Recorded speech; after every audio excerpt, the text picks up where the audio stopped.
এটা বুঝতে আমাদের কষ্ট হয় না। তাহলে যে 16 বছর যারা আত্মহত্যা দিল, যারা গম হয়ে গেল, যার মায়ের বুক খারাপ হয়ে গেল, যে সন্তান হারা হয়ে গেল, তাদের কি হলো?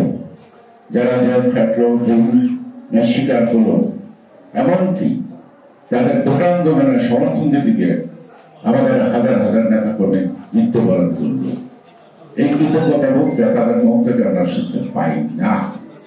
সেই কারণেই আজকে আমরা তাদেরকে মাথার মুকুট হিসেবে কিন্তু মাথায় রাখতে চাই।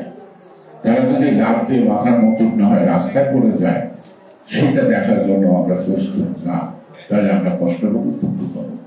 তারা যে